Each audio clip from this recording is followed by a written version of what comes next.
Yo, this video brought to you by Clippers on Martin Luther King Avenue in Clayton. Come on down and get your hair did. They do it tight and right. That's Clippers on MLK. G. Aw, the ghetto. You know it when you see it. It's the parts of Georgia where you don't want to go, if you can help it. You just might say lots of places in the Peach State are straight ghetto fabulous.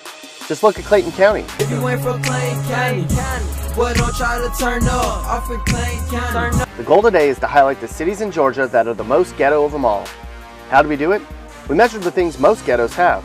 You know, where people are broke, where lots of people don't have a job, and where crime is sky high. We even measured barbershops and check cashing convenience stores.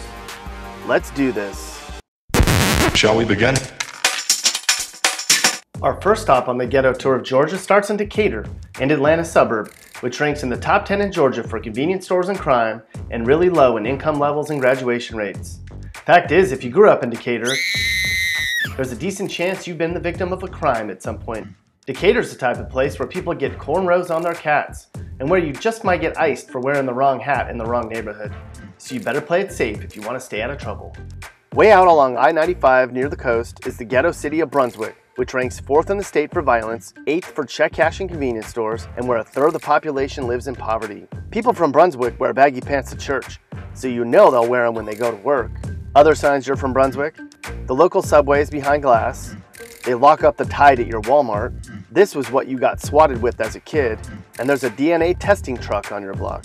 And we'll never be royals. About halfway between Macon and Valdosta along I-75 is the real ghetto city of Albany, which is truly ghetto fab.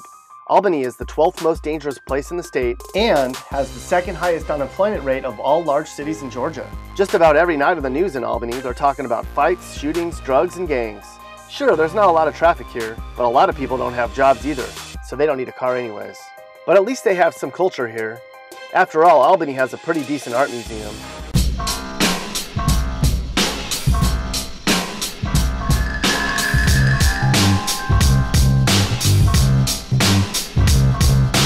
Continuing our ghetto tour of Georgia, we come to Milledgeville, a little city along Route 441, northeast of Macon. This is where 1 in 3 residents decided that school wasn't cool. Sure, Milledgeville's home to a major university, but you can bet that most of the population will never be caught dead in a college environment. Instead of time in class, lots of people in Milledgeville spend their time on the streets. If you took your lowered 1985 Oldsmobile up the highway from Atlanta, before you even finished that 40, you'd be in Marietta. And you'd be scared. Marietta is the 6th most violent place in Georgia. It's the 15th poorest and ranks 7th in Georgia for barber and beauty shop supply stores. Because you need to take care of your hair, okay? We use real synthetic hair, because when you leave, you ain't got to touch that shit, okay? Shit, girl, look at that do. Cruising down the street in my 6'4", jocking the freaks, clocking the dough. Welcome to Savannah, the 5th most ghetto place in the entire state. This is where they be hood hollering. Tourists that see the cute downtown might think Savannah's a fairy tale, but locals know it's more like a ghetto fairy tale. After all, Savannah has the 16th worst crime rate in the nation. Continuing our ghetto fabulous tour of Georgia, we come to Gainesville, right at the end of I-985. Only about 2 in 3 people in Gainesville graduated high school, and it has one of the highest crime rates in the state. Gainesville's the type of place where you might see a tumbleweed blowing around downtown.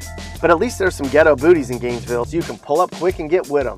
Smack dab in the middle of South Atlanta is the real ghetto city of East Point, located about 3 Drake songs south of downtown. If you know somebody from East Point, they're probably listening to police sirens this very minute. East Point has been called the most dangerous suburb in the country, where you have a 1 in 8 chance of being the victim of a crime every year. Since East Point's so close to the airport, if you decide to cruise through some of the worst areas while on vacation, you're gonna have a bad time. In fact, you just might say this area of the 404 between the airport, the zoo, and the cemetery is pretty much the ghetto triangle for the entire state. If you were stupid enough to walk south of East Point on Route 29, after you smoked your joint, you'd come to College Park, a really ghetto city that's right next to the airport. You know when you get there because you'll see a car up on blocks. College Park ranks 9th for check cashing convenience stores, is the 20th poorest city, and has the worst crime rate in the entire state. In fact, if you spend a year in College Park, there's about a 1 in 10 chance you'd be the victim of a crime yourself. You know who else is from College Park? The rappers Ludacris, 2 Chainz, and Jermaine Dupri. And they don't write songs about butterflies and rainbows either, if you know what I mean. And where's the most ghetto city in Georgia? That would be Macon, hands down. One of the larger cities in Georgia to make this list. You can bet that just about everyone in M-Town is at least a quarter ghetto. Macon ranks in the top 10 for crime, is 4th for convenience stores, and 9th for unemployment in Georgia. When you're in the city of Macon, some parts might look like one big ghetto, but you can tell who's really from Macon though. They're the ones with the 40, the pistol, the beat-up car, and a pit bull.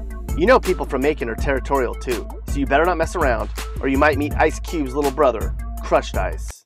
If you live in Macon, or any of the other Georgia cities we mentioned, you live in Ghetto Central. Congratulations. Yeah, I'm from Georgia, and yeah, I'm so poor, you don't even know I'm so poor it would bore ya. People think we're all peaches and cream, but there's places in Georgia with people like me.